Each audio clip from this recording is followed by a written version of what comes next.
ನಿಮ್ಮ ಕಂದನ ಮೊದಲ ನಗು, ಮೊದಲ ತೊದಲ ನುಡಿ, ಮೊದಲ ಹೆಜ್ಜೆ, ಅಮ್ಮನ ಮೊದಲ ಕೈತುತ್ತು. ಸದೃಢ ಹಾಗೂ ಆರೋಗ್ಯಕರ ಬೆಳವಣಿಗೆಗಾಗಿ ಪಾರಂಪರಿಕ ಪದ್ಧತಿಯಲ್ಲಿ ತಯಾರಾದ ಪೌಷ್ಟಿಕ ಆಹಾರ ಮಿಲೆಕ್ಸ್ ಮದರ್ ರೂಟ್. ಮೂಳೆಗಳ ಹಾಗೂ ಮೆದುಳಿನ ಬೆಳವಣಿಗೆಗೆ ಪೂರಕ ಮಿಲೆಕ್ಸ್ ಮದರ್ ರೂಟ್. ತಾಯಿಯ ಪ್ರೀತಿಯಷ್ಟೇ ಪರಿಶುದ್ಧ. ಖರೀದಿಸಲು ಲಿಂಕ್ ಡಿಸ್ಕ್ರಿಪ್ಷನ್ ಹಾಗೂ ಪಿನ್ ಕಾಮೆಂಟ್ನಲ್ಲಿದೆ.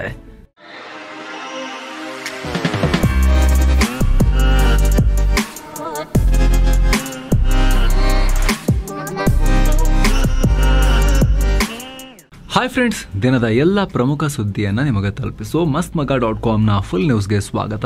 ನಾನು ಅಮರ್ ಪ್ರಸಾದ್. ಟ್ರಂಪ್ರ ಟ್ಯಾರಿಫ್ ಆಟ ಅಮೆರಿಕ ಭಾರತ ಸಂಬಂಧದಲ್ಲಿ ದೊಡ್ಡ ಬಿರುಗಾಳಿಯನ್ನ ಎಬ್ಬಿಸಿದೆ.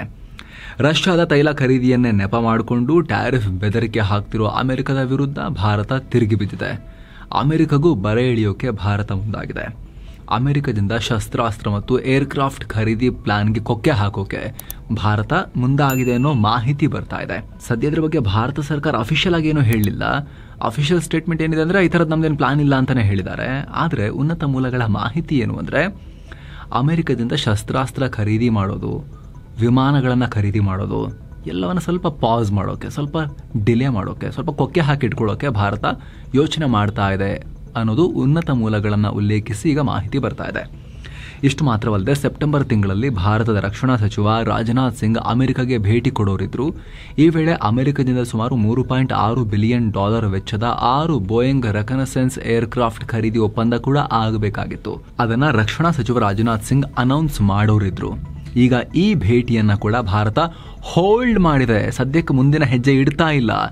ಟ್ರಂಪ್ ಏನು ಮಾಡ್ತಾರೆ ನೋಡಿಕೊಂಡು ಅದಾದ್ಮೇಲೆ ಇದ್ರ ಬಗ್ಗೆ ಮುಂದಿನ ಹೆಜ್ಜೆ ಇಡುತ್ತೆ. ಟ್ರಂಪ್ ಏನಾದರೂ ಮೆತ್ತಗಾದ್ರೆ ಮಾತ್ರ ಭಾರತ ಇದನ್ನ ಮುಂದೆ ಹೆಜ್ಜೆ ಇಡುತ್ತೆ. ಇಲ್ಲ ಅಂದ್ರೆ ಹೆಜ್ಜೆಯನ್ನ ಏನು ಹೋಲ್ಡ್ ಮಾಡಿಟ್ಕೊಂಡಿದೆ ಭಾರತ, ಈ ನಿಲುವನ್ನ ವಾಪಸ್ ಇಟ್ಟರೂ ಇಡಬಹುದು ಹೆಜ್ಜೆ ಅಂತ ಹೇಳಲಾಗ್ತಾ ಇದೆ.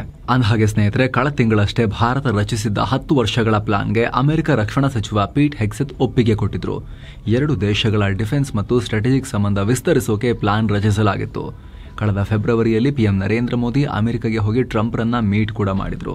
ಆಗ ಅಮೆರಿಕದಿಂದ javelin anti tank guided missile ಮತ್ತು ಸ್ಟ್ರೈಕರ್ ಇನ್ಫೆಂಟ್ರಿ ಕಾಂಬ್ಯಾಟ್ ವೆಹಿಕಲ್ ಖರೀದಿ ಪ್ಲಾನ್ನ ಘೋಷಿಸಲಾಗಿತ್ತು. ಅಲ್ಲದೆ ಈ ಶಸ್ತ್ರಾಸ್ತ್ರಗಳ ಕೆಲ ಬಿಡಿಭಾಗಗಳನ್ನು ಭಾರತದಲ್ಲೇ ತಯಾರಿಸೋಕೆ ಅಮೆರಿಕ ಮತ್ತು ಭಾರತದ ಕಂಪನಿಗಳು ಒಟ್ಟಾಗಿ ಕೆಲಸ ಮಾಡೋಕ್ಕೂ ಇಬ್ಬರೂ ನಾಯಕರು ಒಪ್ಕೊಂಡಿದ್ರು. ಆದ್ರೀಗ ಟ್ರಂಪ್ರ ಟ್ಯಾರಿಫ್ ಆಟಕ್ಕೆ ಸದ್ಯದ ಮಟ್ಟಿಗೆ ಇವೆಲ್ಲ ಹಳ್ಳ ಹಿಡಿದಿದೆ. ಈ ನಡುವೆ ಭಾರತ ಕೂಡ ಬೇರೆ ರಾಷ್ಟ್ರಗಳೊಂದಿಗೆ ಸಂಬಂಧ ಗಟ್ಟಿ ಮಾಡಿಕೊಳ್ತಾ ಇದೆ. ಶೀಘ್ರದಲ್ಲಿ ಪಿಎಂ ನರೇಂದ್ರ ಮೋದಿ ಚೀನಾ ಕಡೆಗೆ ಪ್ರಯಾಣ ಬೆಳೆಸ್ತಾರೆ. ಗಲ್ವಾನ್ ಸಂಘರ್ಷದ ನಂತರ ನರೇಂದ್ರ ಮೋದಿ ಅವರ ಮೊದಲ ಚೀನಾ ಭೇಟಿ. ಮೋದಿಯವರ ಚೀನಾ ಭೇಟಿಗೆ ಇದೀಗ ಚೀನಾ ವಿದೇಶಾಂಗ ಇಲಾಖೆ ಕೂಡ ಸ್ವಾಗತ ಮಾಡ್ತೀವಿ ಅಂತ ಬಹಳ ಖುಷಿಯಿಂದ ವೆಲ್ಕಮ್ ಮಾಡ್ತಾ ಇದೆ. ಚೀನಾದ ಟಿಯಾನ್ಜಿನ್ನಲ್ಲಿ ಆಗಸ್ಟ್ 31ರಿಂದ ಸೆಪ್ಟೆಂಬರ್ 1 ತನಕ ನಡೆಯಲಿರೋ ಶಾಂಘೈ ಕೋಆಪರೇಷನ್ ಆರ್ಗನೈಸೇಷನ್ನ ಸಮ್ಮಿಟ್ನಲ್ಲೂ ಕೂಡ, ಶೃಂಗಸಭೆಯಲ್ಲೂ ಕೂಡ ಮೋದಿ ಪಾಲ್ಗೊಳ್ತಾರೆ. ಈ ಸಮ್ಮಿಟ್ ಅನ್ನ ಶಾಂಘೈ ಒಕ್ಕೂಟದ ಎಲ್ಲ ರಾಷ್ಟ್ರಗಳು ಸೇರಿ ಯಶಸ್ವಿಗೊಳಿಸಲಿವೆ. ಜೊತೆಗೆ ಭವಿಷ್ಯದಲ್ಲಿ ಒಳ್ಳೆ ಸಹಕಾರ, ಒಗ್ಗಟ್ಟಿನಿಂದ ಕೆಲಸ ಮಾಡೋಕೆ ಈ ಸಮ್ಮಿಟ್ ಹೆಲ್ಪ್ ಮಾಡುತ್ತೆ ಅಂತ ನಾವು ಭಾವಿಸ್ತೀವಿ ಅಂತ ಚೀನಾ ವಿದೇಶಾಂಗ ಇಲಾಖೆಯ ವಕ್ತಾರ ಗುವೋ ಜಿಯಾಕುನ್ ಹೇಳಿದ್ದಾರೆ. ಇನ್ನು ಇದೇ ವೇಳೆ ಜಿಯಾಕುನ್ ಭಾರತದ ಮೇಲೆ ಅಮೆರಿಕ ಹೇರಿರೋ ಟ್ಯಾರಿಫ್ಗೆ ವಿರೋಧ ವ್ಯಕ್ತಪಡಿಸಿದ್ದಾರೆ. ಏನಕ್ಕೆ ಭಾರತದ ಮೇಲೆ ಅಮೆರಿಕ ಟ್ಯಾರಿಫ್ ಹಾಕಬೇಕು ಅಂತ ಚೀನಾ ಕೇಳಿದೆ. ಅಮೆರಿಕ ಟ್ಯಾರಿಫ್ ಅನ್ನ ದುರುಪಯೋಗ ಪಡಿಸ್ಕೊಳ್ತಾ ಇದೆ ಅಂತ ಕಿಡಿಕಾರಿದ್ದಾರೆ. ಸ್ನೇಹಿತರೆ, ಭಾರತದ ಮೇಲೆ ಟ್ರಂಪ್ 50% ಟ್ಯಾರಿಫ್ ಹಾಕಿದ ಮೇಲೆ ಚೀನಾ ಬ್ಯಾಕ್ ಟು ಬ್ಯಾಕ್ ಭಾರತದ ಪರವಾಗಿ ಟ್ರಂಪ್ ಕಡೆಗೆ ಬಾಣಗಳನ್ನು ಬಿಡ್ತಾ ಇದೆ. ಇದೀಗ ಚೀನಾ ವಿದೇಶಾಂಗ ಇಲಾಖೆಯ ವಕ್ತಾರ ಕೂಡ ಭಾರತಕ್ಕೆ ಸಾಥ್ ಕೊಟ್ಟಿದ್ದಾರೆ. ಇವೆಲ್ಲ ಬೆಳವಣಿಗೆಗಳ ನಡುವೆ ಪಿಎಂ ನರೇಂದ್ರ ಮೋದಿ ಮತ್ತು ರಷ್ಯಾ ಅಧ್ಯಕ್ಷ ವ್ಲಾಡಿಮಿರ್ ಪುಟಿನ್ ನಡುವೆ ಫೋನ್ ಕಾಲ್ನಲ್ಲಿ ಮಾತುಕತೆ ಕೂಡ ನಡೆದಿದೆ. ಈ ಬಗ್ಗೆ ಮಾಹಿತಿ ಕೊಟ್ಟಿರೋ ಮೋದಿ, ನನ್ನ ಫ್ರೆಂಡ್ ಪ್ರೆಸಿಡೆಂಟ್ ಪುಟಿನ್ ಜೊತೆಗೆ ಮಾತುಕತೆ ನಡೆದಿದೆ. ಯುಕ್ರೇನ್ ಯುದ್ಧಕ್ಕೆ ಸಂಬಂಧಪಟ್ಟಂತೆ ಲೇಟೆಸ್ಟ್ ಡೆವಲಪ್ಮೆಂಟ್ ಬಗ್ಗೆ ಮಾಹಿತಿಯನ್ನ ಶೇರ್ ಮಾಡಿಕೊಂಡ್ರು. ಅದಕ್ಕೆ ಅವರಿಗೆ ಧನ್ಯವಾದ ಹೇಳಿದ್ದೀನಿ. ಉಭಯ ದೇಶಗಳ ದ್ವಿಪಕ್ಷೀಯ ಸಂಬಂಧದ ಪ್ಲಾನ್ಸ್ ಹೇಗೆ ಮುಂದೆ ಸಾಗ್ತಿದೆ ಅನ್ನೋ ಕುರಿತು ರಿವ್ಯೂ ಮಾಡಿದ್ದೀವಿ. ಭಾರತ ಮತ್ತು ರಷ್ಯಾ ನಡುವಿನ ಅತ್ಯಂತ ವಿಶೇಷವಾದ ಸ್ಟ್ರಾಟಜಿಕ್ ಪಾರ್ಟ್ನರ್ಶಿಪ್ ಅನ್ನ ಮತ್ತಷ್ಟು ವೃದ್ಧಿ ಮಾಡೋಕ್ಕೆ, ಚೆನ್ನಾಗಿ ಮಾಡ್ಕೊಳ್ಳೋಕೆ ನಮ್ಮ ಕಮಿಟ್ಮೆಂಟ್ ಅನ್ನ ಪುನರುಚ್ಚಾರ ಮಾಡಿದ್ದೀವಿ.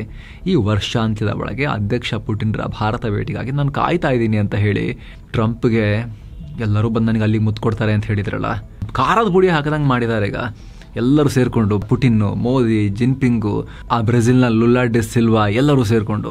ಇದಕ್ಕೀಗ ಟ್ರಂಪ್ ಯಾವ ರೀತಿ ರಿಯಾಕ್ಟ್ ಮಾಡ್ತಾರ ನೋಡ್ಬೇಕು. ಇನ್ನಷ್ಟು ಉರಿದುರಿದು ಬೀಳ್ತಾರಾ ಅಥವಾ ಈ ಭಯಂಕರ ಉರಿಯನ್ನ ತಮ್ಮ ಪ್ರೀತಿ ಪಾತ್ರ ಚಿಲ್ಡ್ ಡಯಟ್ ಕೋಕ್ ಮೂಲಕ ಅವರು ಕೂಲ್ ಮಾಡ್ಕೊಂತಾರ, ತಂಪು ಮಾಡ್ಕೋತಾರ ಗೊತ್ತಿಲ್ಲ ಟ್ರಂಪ್. ಮತ್ತೊಂದ್ ಕಡೆ ರಷ್ಯಾದಿಂದ ತೈಲ ಖರೀದಿ ಕಾರಣ ಕೊಟ್ಟು ಅಮೆರಿಕ ಅಧ್ಯಕ್ಷ ಡೊನಾಲ್ಡ್ ಟ್ರಂಪ್ ಭಾರತದ ಮೇಲೆ ಟ್ಯಾರಿಫ್ ಪ್ರಹಾರ ಮಾಡಿದಾರಲ್ಲ, ಭಾರತ ತನ್ನ ಈ ನಡೆಯನ್ನ ಸಮರ್ಥಿಸಿಕೊಂಡಿರೋದು ಮಾತ್ರವಲ್ಲದೆ ಅಮೆರಿಕದ ಮಾಧ್ಯಮಗಳು ಕೂಡ ಭಾರತದ ನಿರ್ಧಾರ ಸರಿಯಾಗಿದೆ ಅಂತ ರಿಪೋರ್ಟ್ ಮಾಡ್ತಿದ್ದಾವೆ. ಅಮೆರಿಕನ್ ಮಾಧ್ಯಮಗಳು ಭಾರತಕ್ಕೆ ಸಪೋರ್ಟ್ ಮಾಡ್ತಾ ಇದ್ದಾವೆ ಅಪರೂಪದಲ್ಲಿ. ಯುಕ್ರೇನ್ ಯುದ್ಧ ಸಂದರ್ಭದಲ್ಲಿ ರಷ್ಯಾದಿಂದ ತೈಲ ಖರೀದಿ ಮಾಡೋದ್ರಿಂದ ಕೇವಲ ಭಾರತ ಮತ್ತು ರಷ್ಯಾಗೆ ಮಾತ್ರ ಬೆನಿಫಿಟ್ ಆಗಿಲ್ಲ, ಜಾಗತಿಕ ಆರ್ಥಿಕತೆಗೂ ಇದರಿಂದ ಲಾಭ ಆಗಿದೆ ಅಂತ ಅಮೆರಿಕದ ನ್ಯೂಯಾರ್ಕ್ ಟೈಮ್ಸ್ ರಿಪೋರ್ಟ್ ಮಾಡಿದೆ. ಜೊತೆಗೆ ಹಿಂದಿನ ಬೈಡೆನ್ ಆಡಳಿತಕ್ಕೂ ರಷ್ಯಾದ ತೈಲ ರಫ್ತಿಗೆ ಕೊಕ್ಕೆ ಹಾಕಬೇಕು ಅನ್ನೋದಿತ್ತು. ಆದರೆ ಒಮ್ಮೆಲೆ ರಷ್ಯಾ ತೈಲವನ್ನು ನಿಲ್ಲಿಸಿಬಿಟ್ರೆ ಜಾಗತಿಕ ಆರ್ಥಿಕತೆ ಮೇಲೆ ಕೆಳಗಾಗುತ್ತೆ. ಹೀಗಾಗೋದು ಬೈಡೆನ್ ಆಡಳಿತಕ್ಕೂ ಇಷ್ಟ ಇರಲಿಲ್ಲ. ಹಾಗಾಗಿನೇ ರಷ್ಯಾ ಮಾರಾಟ ಮಾಡೋ ಕಚ್ಚಾ ತೈಲವನ್ನು ಭಾರತ ರಿಫೈನ್ ಮಾಡಿ ಯುರೋಪ್ ರಾಷ್ಟ್ರಗಳಿಗೂ ಕೊಡ್ತಾ ಇತ್ತು.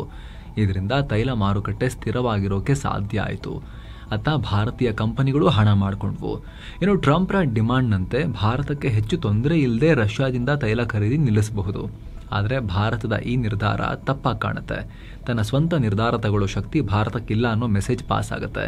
ಯಾಕಂದರೆ ಭಾರತ ಯಾವಾಗಲೂ ತನ್ನ ಸ್ವಾತಂತ್ರ್ಯ ಮತ್ತು ಪ್ರಜಾಪ್ರಭುತ್ವಕ್ಕೆ ಹೆಚ್ಚಿನ ಮಹತ್ವ ಕೊಡುತ್ತೆ.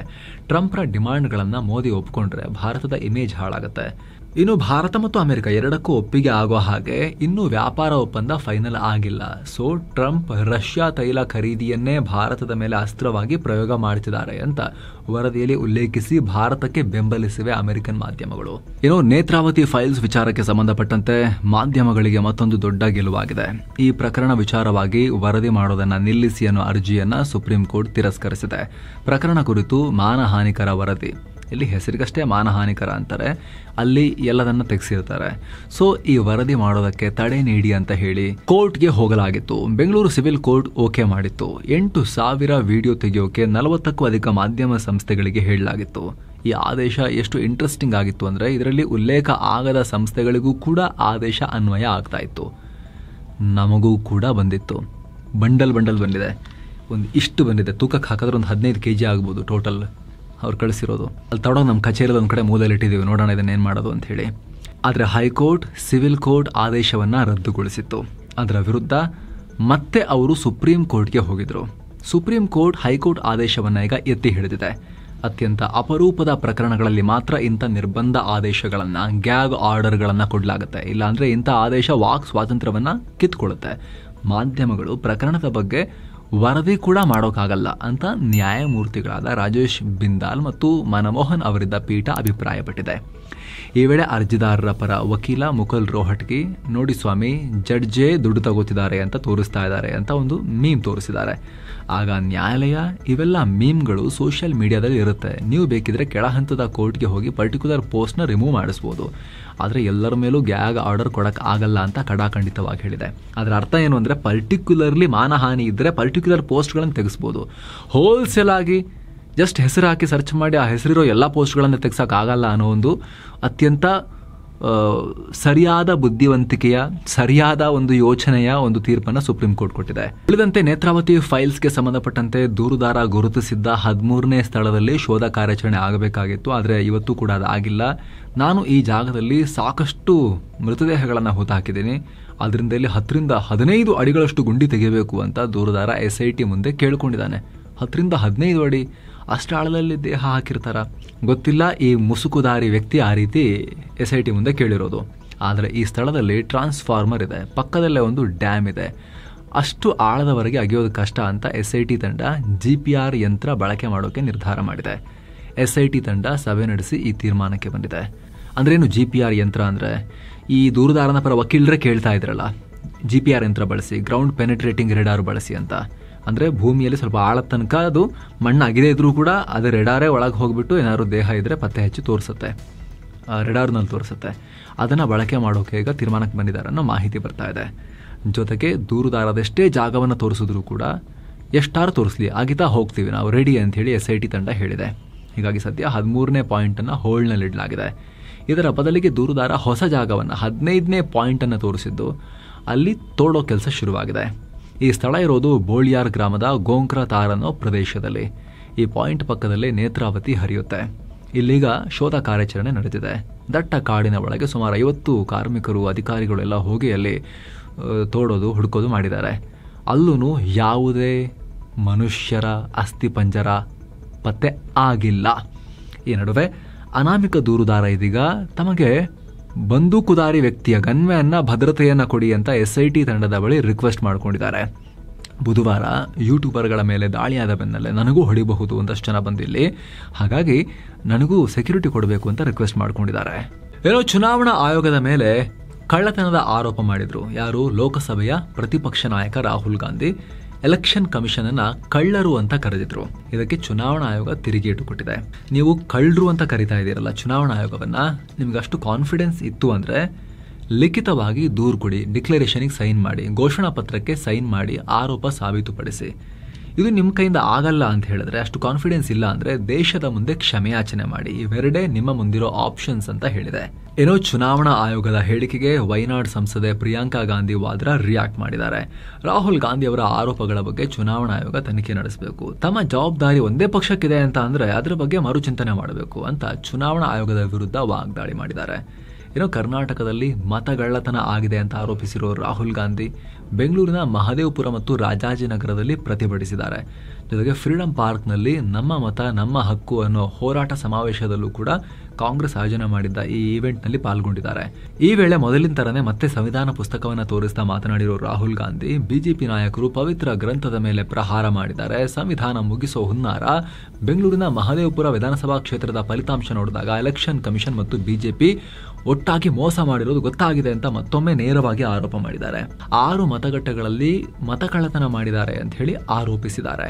ಅಲ್ಲದೆ ಕರ್ನಾಟಕ ಸರ್ಕಾರ ಈ ಪ್ರಕರಣದ ತನಿಖೆ ಮಾಡಬೇಕು ಅಂತಲೂ ಹೇಳಿದ್ದಾರೆ. ಅಲ್ಲದೆ ಇಸಿ ಕೂಡಲೇ ತಮಗೆ ಡಿಜಿಟಲ್ ರೂಪದಲ್ಲಿ ಡೇಟಾ ಕೊಡಬೇಕು, ಇಲ್ಲದೆ ಹೋದ್ರೆ ನಾವು ಈ ರೀತಿ ಇನ್ನೂ 10 ಕ್ಷೇತ್ರಗಳಲ್ಲಿ ತನಿಖೆ ಮಾಡ್ತೀವಿ, ಲೇಟ್ ಆಗ್ಬೋದು ಆದರೆ ಮಾಡೇ ಮಾಡ್ತೀವಿ ಅಂತ ಹೇಳಿದ್ದಾರೆ. ಈ ಸಮಾವೇಶದಲ್ಲಿ AICC ಅಧ್ಯಕ್ಷ Mallikarjuna Kharge, CM Siddaramaiah, DCM DK Shivakumar, ಎಲ್ಲ ಕರ್ನಾಟಕ ಕಾಂಗ್ರೆಸ್ನ ಎಲ್ಲ ಪ್ರಮುಖರು ಪಾಲ್ಗೊಂಡಿದ್ರು.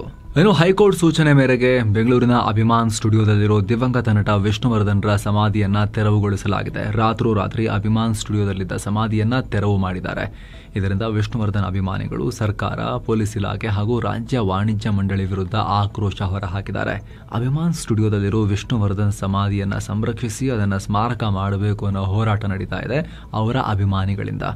ಆದರೆ ಹೈಕೋರ್ಟ್ ಸೂಚನೆ ಮೇರೆಗೆ ರಾತ್ರೋರಾತ್ರಿ ಸಮಾಧಿಯನ್ನ ತೆರವುಗೊಳಿಸಲಾಗಿದೆ. ತೀವ್ರ ಆಕ್ರೋಶಕ್ಕೆ ಕಾರಣ ಆಗಿದೆ. ಏನೋ ಕರ್ನಾಟಕದಲ್ಲಿ ಮಳೆ ಮುಂದುವರೆದಿದೆ. ಕಳೆದ 24 ಗಂಟೆಯಲ್ಲಿ ರಾಯಚೂರು ಜಿಲ್ಲೆ ದೇವದುರ್ಗ ತಾಲೂಕಿನ ಹೆಮ್ನಾಳ ಗ್ರಾಮದಲ್ಲಿ ಅತಿ ಹೆಚ್ಚು 108.5 ಮಿಲಿಮೀಟರ್ ಮಳೆಯಾಗಿದೆ. ಮುಂದಿನ 24 ಗಂಟೆ ಕರ್ನಾಟಕದ ದಕ್ಷಿಣ ಕನ್ನಡ, ಉಡುಪಿ, ಉತ್ತರ ಕನ್ನಡ, ಬೆಳಗಾವಿ, ಬೀದರ್, ಧಾರವಾಡ, ಹಾವೇರಿ, ರಾಯಚೂರು, ಯಾದಗಿರಿ, ಕೊಡಗು, ಮಂಡ್ಯ, ಮೈಸೂರು, ರಾಮನಗರ, ಶಿವಮೊಗ್ಗ ಜಿಲ್ಲೆಗಳಲ್ಲಿ ಮಳೆಯಾಗುತ್ತೆ ಸಾಧಾರಣವಾಗಿ.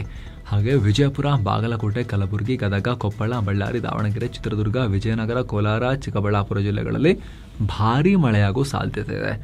ಇತ್ತ ಬೆಂಗಳೂರು ಸೇರಿದ ಹಾಗೆ ರಾಜ್ಯದ ಇನ್ನುಳಿದ ಜಿಲ್ಲೆಗಳಲ್ಲಿ ಮೋಡ ಕವಿದಂತೆ ವಾತಾವರಣ ಇದ್ದು ಅಲ್ಲಲ್ಲಿ ಸ್ವಲ್ಪ ಮಳೆಯಾಗೋ ಸಾಧ್ಯತೆ ಇದೆ ಅಂತ ಹವಾಮಾನ ಇಲಾಖೆ ಮುನ್ಸೂಚನೆ ಕೊಟ್ಟಿದೆ.